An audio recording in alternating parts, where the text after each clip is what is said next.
Guys, तो ये चला है एग्ज़ाम का सीज़न और आज हम डिस्कस करने वाले हैं क्लास 9 स्टैटिस्टिक्स के जितने भी इंपॉर्टेंट पॉइंट्स हैं। तो चलिए स्टार्ट करते हैं। तो पहला है उसमें ग्राफ, बस ग्राफ्स ही हैं और कुछ ज़्यादा कुछ नहीं है। तो ग्राफ इसमें आते हैं 3 टाइप्स के। पहला है बार ग्राफ, दूसरा है हिस्टोग्राम और तीसरा है फ्रीक्वेंसी पॉलीगॉन। बार ग्राफ वो चीज़ है जिसमें जो क्लास का मतलब विड्थ होता है, sorry, it is not class width, it is length of the rectangle. जो लेंथ ऑफ द रेक्टेंगल है ना, वो हमेशा सेम होती है, इस केस में भी, इस केस में भी, इस केस में भी, और इस केस में भी, और इस केस में भी। और दूसरी चीज़, उनके जो मतलब अंदर में डिफरेंस होता है जो कि हिस्टोग्राम में नहीं होता। ओके, और जो डिफरेंस भी होता है ना, वो भी सेम होता है। और एक एक्सिस में वो वाई एक्सिस भी हो सकता है और वो एक्स एक्सिस भी हो सकता है। वहाँ पे ही ग्राफ बनेगा, ऐसा नहीं हो सकता है कि 2 एक्सिस में ग्राफ बन गए। बस इतना ही। दूसरा है हमारा हिस्टोग्राम, जो कि हमेशा कंटिन्यूस होता है और ये 2 टाइप्स के हो सकते हैं। तो पहला है सेम विड्थ वाले, मतलब जिनमें रेक्टेंगल सेम विड्थ के होते हैं, और दूसरा है वेरिंग विड्थ वाले, जिसमें रेक्टेंगल के जो विड्थ होता है वो वेरी करता है। चलिए देखते हैं कैसे। चलिए सबसे पहले कंटिन्यूस का मतलब समझ लेते हैं। कंटिन्यूस का मतलब ये मतलब इसका जो अपर लिमिट और इसका जो लोअर लिमिट है वो सेम हो रहेगा, जैसे कि यहाँ पर भी और यहाँ पर भी है। इस तरह पे ये होल ग्राफ पे अगर मतलब अप्लाई हो, मतलब जितने भी वैल्यूज दिए हैं वो अगर पूरा होल ग्राफ में अप्लाई हो, तो ये कंटिन्यूस ग्राफ है। और हमेशा तुम्हें अगर हिस्टोग्राम बनाना है ना, तो ग्राफ डिसकंटिन्यूस फॉर्म में ही दिया होना क्यों, तुम्हें हमेशा इसे कंटिन्यूस बनाना पड़ेगा। Okay okay.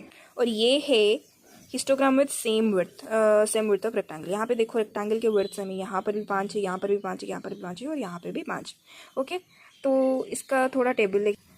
तो यहाँ पे आपने क्या नोटिस किया, सब में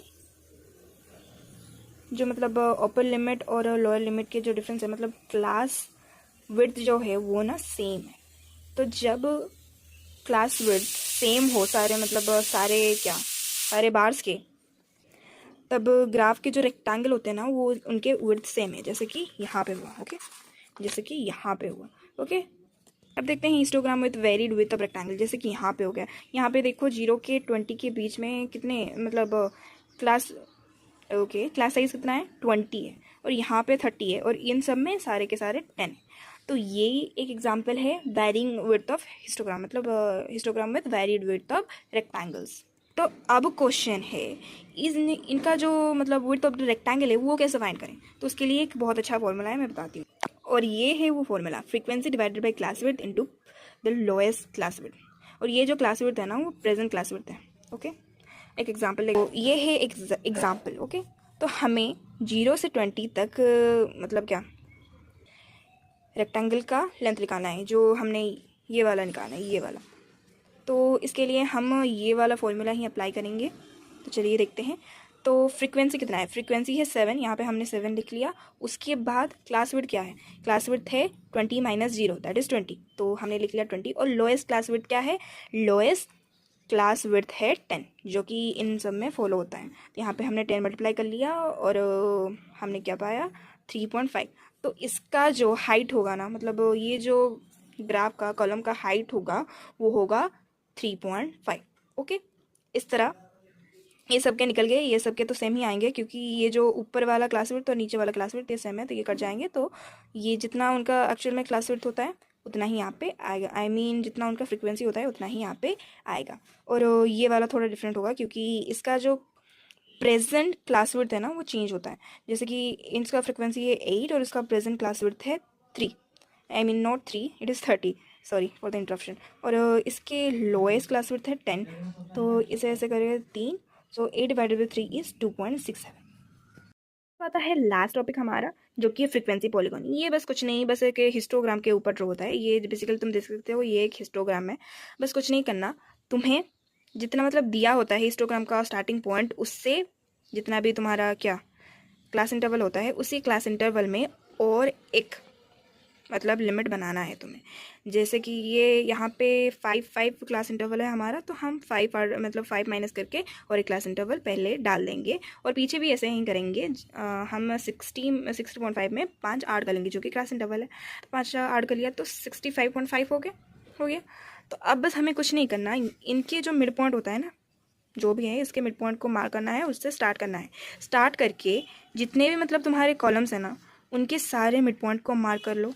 मार्क हो गया तो एक स्केल उठा लो और इसे बस मतलब स्केल से लाइंस ड्रॉ कर लो और ये इन्हें और यहाँ पे मतलब क्लोज कर लो। पॉलीगन का मतलब ही तो होता है ना क्लोज, तो हम ऐसे भी कर सकते थे, पर क्योंकि हमें ये पॉलीगन है ये जस्टिफाई करना था तो इसीलिए हमने इसे क्लोज कर लिया।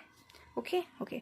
और इसका मतलब ये जो फ्रीक्वेंसी पॉलीगन का और एक टाइप भी होता है, एक विथ पॉलीगन मतलब एक विथ हिस्टोग्राम जो कि हमने ये भी से देखा, दूसरा है विदाउट हिस्टोग्राम, जैसे कि ये वाला, ठीक है, जैसे कि ये जहाँ पे हम बिना हिस्टोग्राम के एक फ्रीक्वेंसी पॉलीगन को बनाते हैं। तो कैसे बनाएंगे, तो इसके लिए एक टर्म आता है दैट इज क्लास मार्क। तो ये कुछ नहीं, बहुत ईजी है। This is your class marks formula, upper limit plus lower limit divided by 2।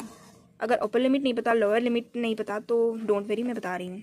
ये देखो एक एग्जाम्पल जिसमें ये वाला जो पीछे है ना ये है अपर लिमिट और ये वाला जो आगे है ये है लोअर लिमिट। ओके, तो इसका क्लास मार्क निकालना सिंपल है, 150 प्लस 140 डिवाइडेड बाई 2, जिससे हमको मिला हमारा class mark that is 145। Okay, और फ्रीक्वेंसी तो साइड में है 5। इसी तरह हम सभी के क्लास मार्क्स को निकाल लेंगे और उसे ग्राफ में प्लॉट कर लेंगे। तो चलिए देखते हैं। तो पहला हमारा 135 और 135 बेसिकली 130 और 140 का बीच का मतलब क्लास मार्क है, तो इसलिए हमने इसे मार्क किया इसे पॉलीगन को क्लोज करने के लिए, और पीछे भी वैसा ही किया है हमने। तो हम ना ये जो क्लासेस थे मतलब अपर लिमिट लोअर लिमिट उसे नहीं लिखेंगे, डायरेक्ट क्लास मार्क्स को मार्क करेंगे यहाँ पे। ओके, और उसके बाद इनके जितने भी फ्रिक्वेंसी है उन्हें जितने भी फ्रिक्वेंसी थे उन पर हम बस मार्क करेंगे उन्हें। हमें अब कोई कलम वलम बनाने की कोई आवश्यकता नहीं है, और ऐसा करके हम इस प्रोसेस को कंटिन्यूस करेंगे एंड तक। बस इतना ही था। बाय।